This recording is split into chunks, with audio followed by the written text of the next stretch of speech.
Merci Hervé.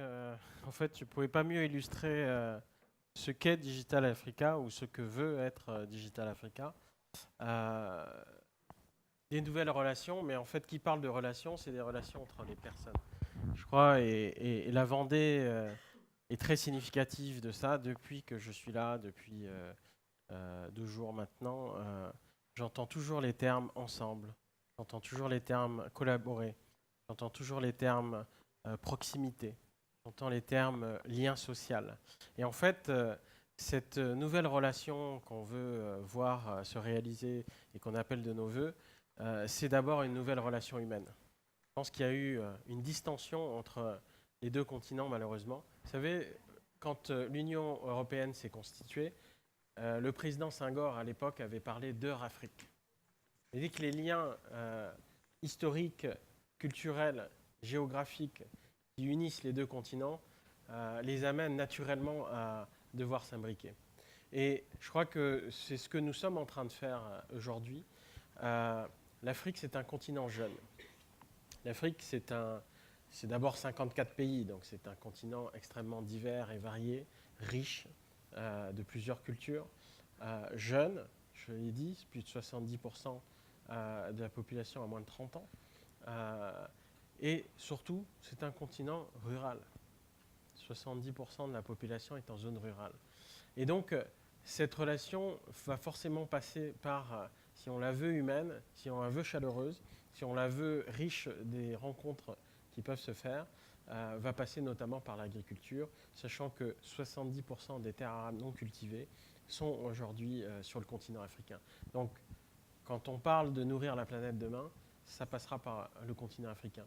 Quand on imagine le foisonnement qu'on voit dans cette énergie entrepreneuriale de cette jeunesse, parce qu'en fait, elle a l'énergie de la jeunesse. Quand on a un continent vieillissant en Europe, comment est-ce qu'on crée comme ça une dynamique vertueuse qui va nous permettre de nous projeter dans un monde en commun? Parce que certes, c'est un monde d'opportunités, c'est aussi un monde de défis. Un doublement de population tous les 20 ans, dans le contexte actuel de crise financière, dans un contexte actuel de transformation de l'économie, nous devons l'envisager ensemble. J'ai trouvé ça extrêmement intéressant dans nos différents échanges depuis hier. Je voyais les start-upers échanger avec d'autres exploitants ici, d'avoir cette conscience d'une agriculture peut-être plus durable qui doit se réinventer. Quand l'Afrique est en train de créer sa nouvelle agriculture. Et donc, on voit bien comment l'enrichissement mutuel peut se créer. Cet enrichissement, il existe déjà. L'histoire d'Hervé a été très claire. Le CTA, il travaille depuis des années entre des liens entre l'Europe agricole et l'Afrique agricole. Et Ken fait un travail extraordinaire depuis des années. On le voit bien, c'est la rencontre qu'on a eue entre Hervé et moi.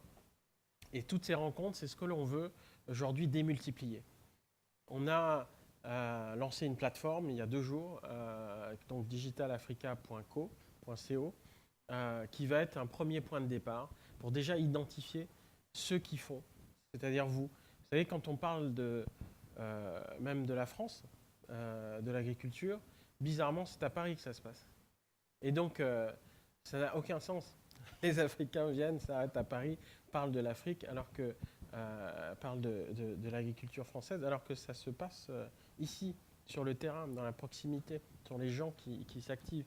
On a 2 de nos partenaires qui sont venus d'Afrique, qui sont plus discrets au-delà des startups, puisque cette plateforme a vocation à réunir aussi bien des grandes corporations, des grandes entreprises, que des start-upers, que des acteurs privés, publics, institutionnels, non institutionnels, et mettre en relation tout ce monde. On a la chance d'avoir Mohamed Kanyassi qui est venu depuis la Guinée pour participer et voir, et qui découvre une région extrêmement dynamique à la Vendée.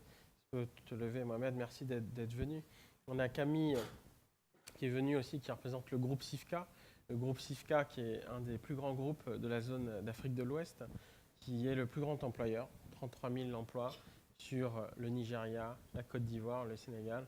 Une entreprise familiale florissante depuis plus de 50 ans sur 3 filières et qui s'engage aussi en dynamique de développement durable. Et c'est ça qu'on veut voir. Un nouveau monde, ensemble, pour relever le défi de demain et voir comment créer de la richesse, créer de l'amélioration des conditions de vie de tout le monde pour le futur. Donc la voie est tracée.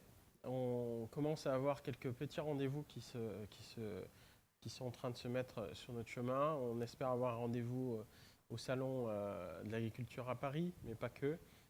Clairement, l'Agri Startup Summit va faire partie de la route et je vous félicite vraiment pour tout ce que vous avez fait parce que depuis 2 jours, je vois une région extrêmement dynamique qui a pris déjà la mesure du numérique puisque on le vit, hein, on a le tech élevage était là hier, on a la soirée qui s'est passée à la locomotive, l'autre sur la robotique. Enfin, on voit ça foisonne de partout. On n'a même pas le temps de se tourner, qu'il y a un autre événement. Et c'est ça aussi toute la richesse d'une dynamique. Et je pense qu'avec les startups qu'on a pu voir, on voit bien les échanges et les émulsions positives qui peuvent se faire. En tout cas, je vous remercie et félicitations pour le Agri Startup Summit. On est vraiment sur une terre de géants. On le sent tous les jours. Et le rendez-vous est pris et je pense qu'on va poser une partie de nos baluchons ici. Merci. Et on vous invite en Afrique, bien sûr. Merci Karim Sy, vous êtes donc fondateur de Jocolab et puis en plus d'être un entrepreneur chevronné dans le numérique, il est donc, vous l'avez entendu, membre bénévole